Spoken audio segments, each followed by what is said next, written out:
Well, we got a little different color green here to start today. I told you I'd show you this little setup here that planting that my boss is with. This is the 520 I was talking about. Ain't she just a little sweetheart? Like, the only thing on it, that rim's been fixed, so it's been repainted, and it's been converted to an alternator. Other than that, she is completely all original, 100% unmolested. I mean, the grill's got a little doink in it there, and oh, I guess the center must have been hitting the nose at some point, so they repainted that. But I mean, she's just a little, like, honest to goodness sweetheart. Does need a tune up. It kind of, when I got it out of the barn, it didn't want to start. Well, turns out one of the batteries was dead, even though they'd been using it to rake hay. And, well, and by dead, I mean like all 3 cells were shot. It wasn't even showing voltage. So I got new batteries in it, and then it didn't want to start, so I had to clean the points again, or points and cap and rotor, and it needs a points, cap, and rotor because they're eh. So wide open, it's got a little bit of a mist to it. And then you'll notice these guys here. Like I was saying when I was talking about it, this tractor was bought new in 1957. All it ever did was plant and cultivate.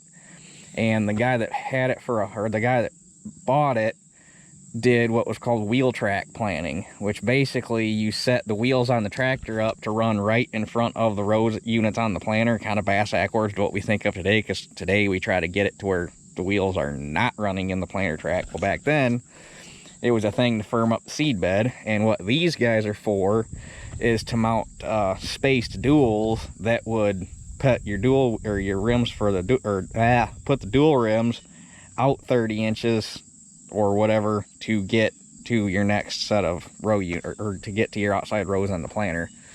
So that's what these goofy things are. I told him he needs to find another set of rims for it, and we'll just make a regular set of like regular spaced clamp on rims for it, because I think it'd look neat. And then this is the grain drill. Like I say, wax the box on this thing and give it a good bath. Take that and that to a show together, 100% all original. It's like you're planting 1957. But so this thing, I moldboarded it, disked it, field cultivated it twice, and then brought my column mulcher up here and ran the column mulcher over it. Unfortunately, it crusted over, but it's not a super duper deep crust. It's like right. So I brought a couple chains with me. So first before I put the chains on, I'm just gonna make sure it's actually planting. So I'll let it drop the seed on the ground. The one thing I don't like about this drill is the tubes for the grass box don't go up to the seed openers. On the 64 drill we got with the grass box on it, they go up to the back of the seed opener so that it's actually dropping the seed in the trench, but whatevs. But I'm just gonna let it drop the seed on the ground for like 10 feet so that I can make sure it's actually doing what it's supposed to be doing, and then we'll put the chains on it and put her so it can drag the seed or drag the furrows shut. And then they got a packer that I think my boss's dad's gonna put behind their little 320, and he's gonna come over here and pack it one last time. So, and my boss bought seed in 2 separate, rather than buying pre-mix, he bought it's got Dairyland alfalfa and then Wyckoff grassland mix. So I had to mix the seed, and I didn't know how the hell to do it. So I was like, you know what? I mean, look at a bunch of pictures from back in the 50s and 60s. You always see guys hauling bulk seed and bulk fertilizer in the back of their pickup and just shoveling into the drill. So it's like Ranger's modern day farm pickup. I just mixed it in a 30-gallon trash can, 2 bags at a time, and then dumped it in here and shoveling into the drill. So anyway, see what we can make happen here.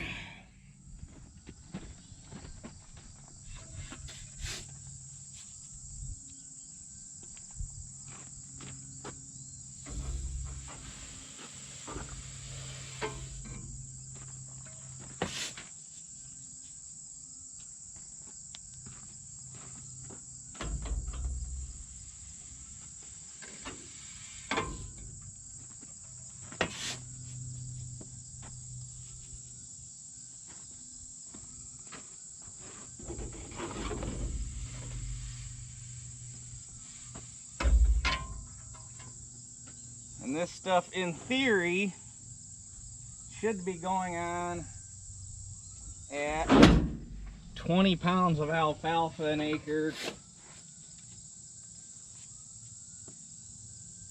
And 10 pounds of the grass an acre.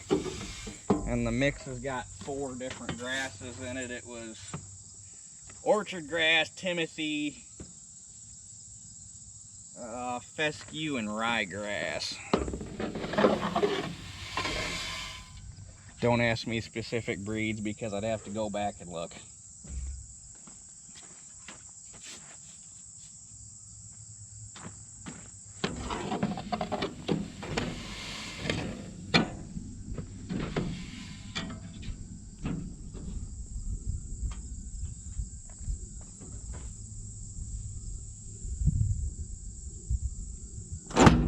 Sounds like somebody's got a damn house alarm going off. All right. Okay, let's see what we can make happen here.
Okay, let's see if we're putting any seed down. I hope we are. I don't see anything.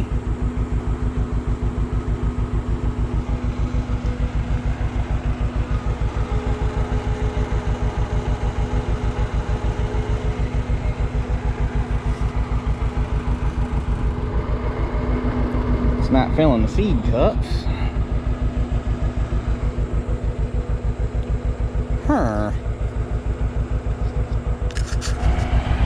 Okay, we're finally rolling. What had happened was they had let a neighbor borrow this drill last year and it didn't show back up to the farm until like 2 weeks ago.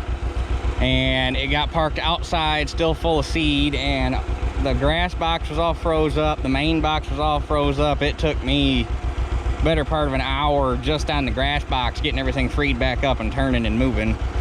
But apparently before it came back, somebody had tried using the grass box with it stuck and they had sheared off. There was a roll pin there where that cotter pin is now, and same deal over on that transmission. They had sheared both of those roll pins off, so nothing was working.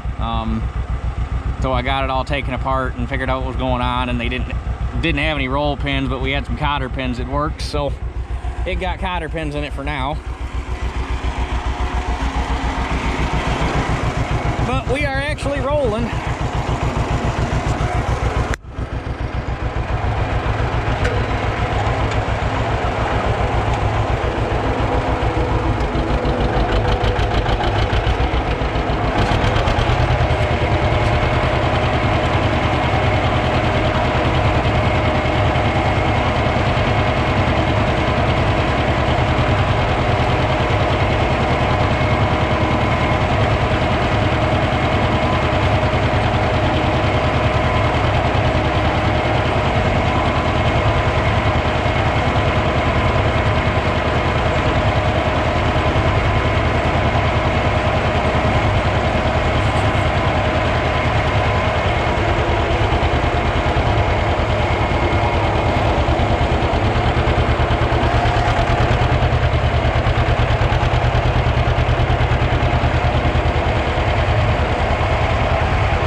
for a day. That's about all the further that needs to go.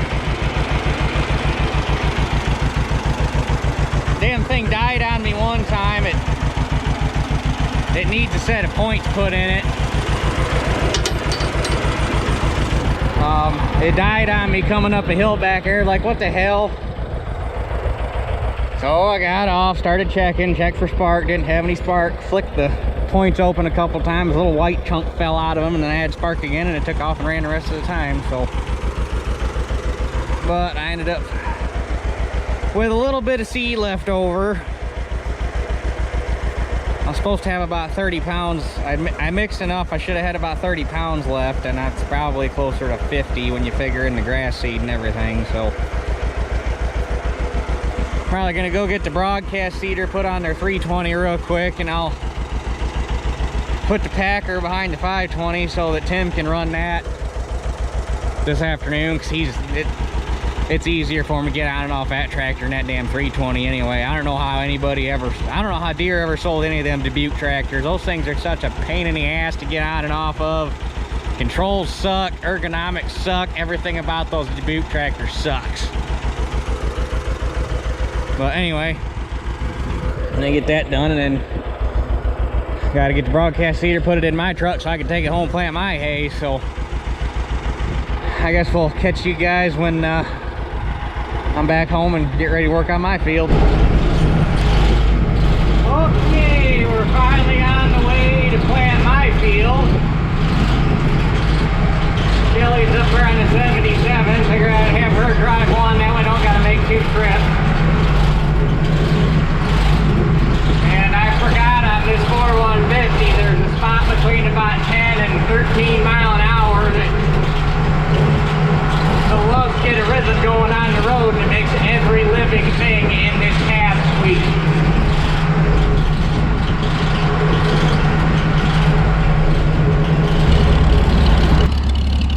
Okay, we're here to put a little bit of seed in the ground. I got some Wyckoff, obviously.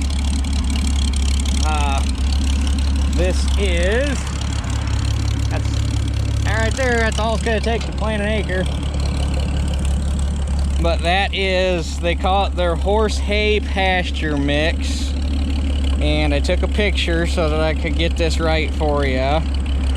It is 50% alfalfa, 10% orchard grass, 10% timothy, 10% tall fescue, 10% perennial ryegrass, and 5% smooth brome grass. So that ought to cover plenty of bases.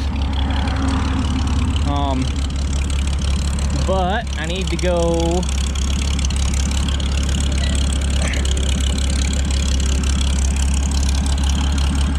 I don't like broadcast spreaders. They're not super accurate. 1, 2, 3, 4. I had this figured out. I was gonna go to setting 5 at 5 mile an hour, which should give me roughly 26 pounds an acre. I got 35 pounds, so I figure if I get 26 pounds an acre on first pass, and then I'll cut the rate in half, come back around and split my centers and kind of feather the rest of it out. So I need 5, which 5 is 1, 2, 3, 4, 5.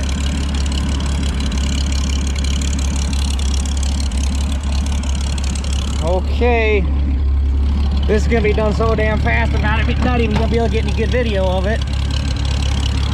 30 foot at 5 mile an hour in a 1 acre patch, and 5 mile an hour is 3rd gear wide open, just like the 66. So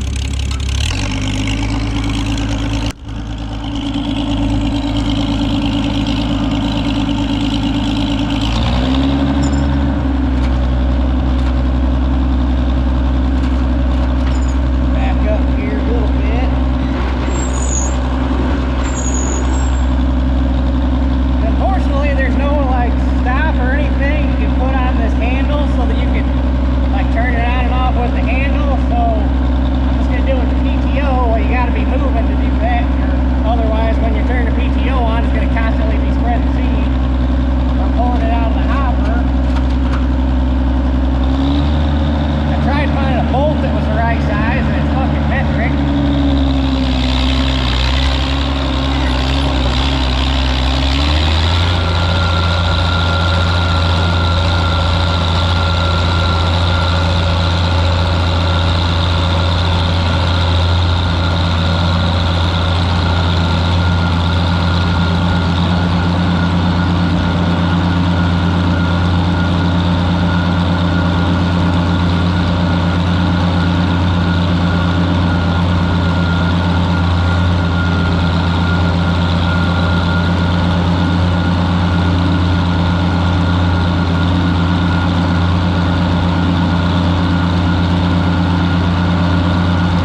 one pass over, and there's still a fair old bit in there.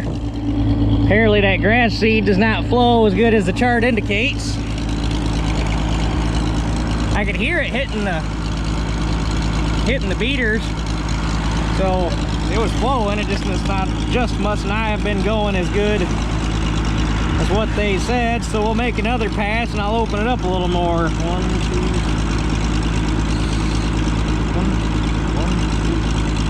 4.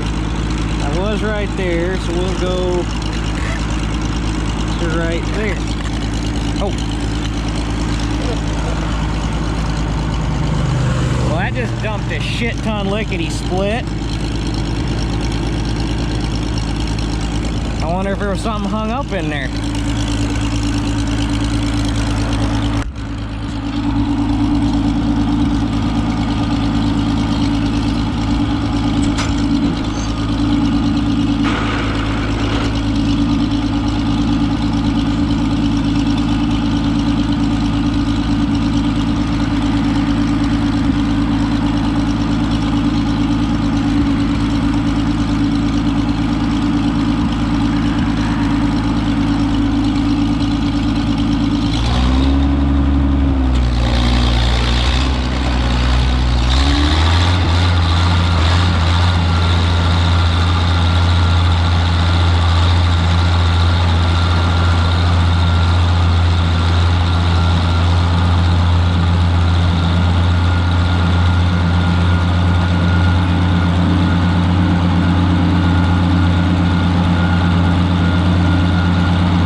Make 4 trips over it,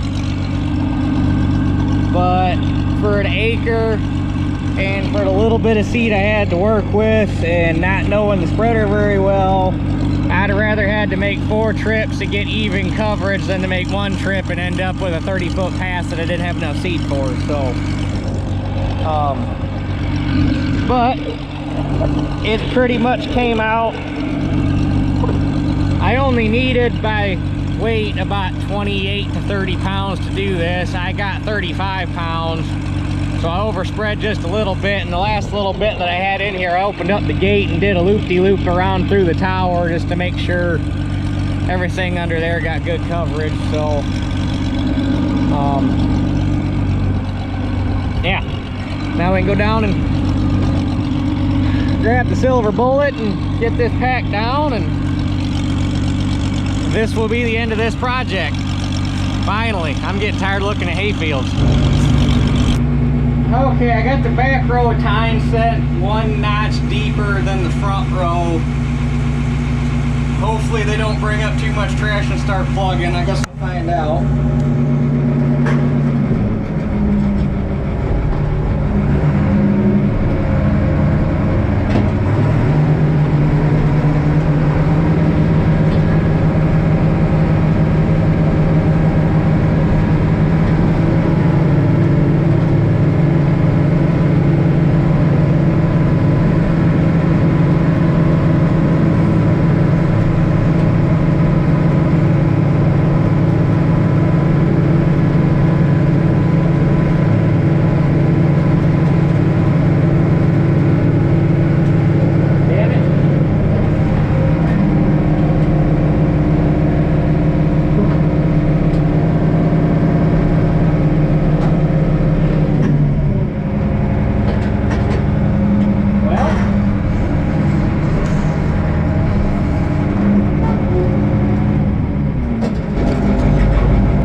might happen, but it was worth a shot.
Thus ends a project that we started, what, 2.5, 3 months ago. I forget how long it's been since I came over and brush hogged it.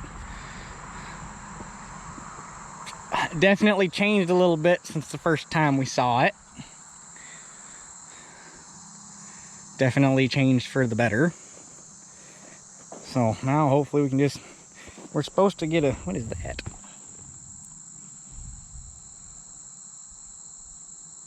Is that a wild onion? Looks kind of like a wild onion. That's a wild onion. We're supposed to get some rain either tomorrow afternoon or Sunday. We got chances for both. Hopefully we catch one of them. But there's enough, I mean, there's moisture in the ground. If we can get something to get that seed germinated and going, we should be in pretty good shape. And there's enough grass cover that should be able to hold moisture pretty good once we get it.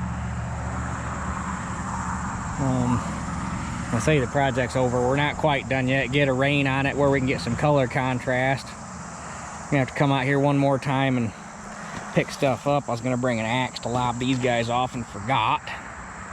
Need to do that.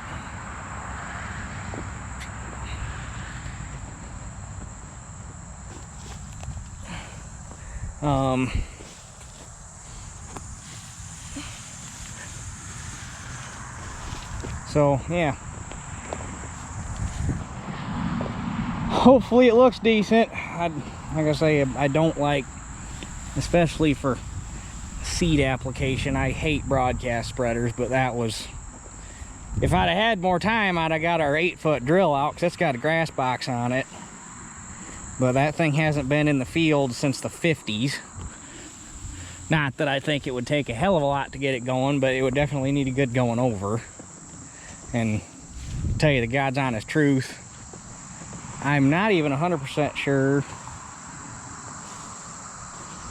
Now, surely I've opened the boxes on it at least once. I don't know if I've ever had the grass box open on it, but Lord knows what all it needs. But it only ever planted 150 acres in its life, so it ain't like it's wore out. It's just been sitting.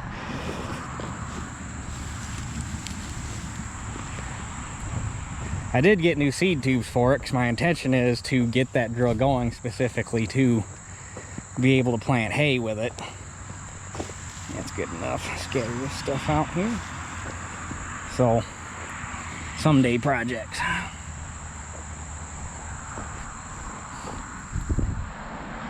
Because if I had a place to put it, or to you know, store hay, I would probably start trying to work some more hay into the rotation. But the problem is, unless you got a place to put it, there ain't no sense in planting any hay. This little piece right here, they have a place to put probably the vast majority of it, at least all the first cutting. And after that, can probably stack something in the loft in the barn and just stack straw a little different next year. I got rock piles started all over this place. I got one there, there's one in the corner, there's one there, there's one there, there's one down there. But I'm gonna get some rain and we can tell what's rock and what's not, and come back out here and give it one more good going over, and probably won't have to look at it again until next spring, because depending on how clean it comes up,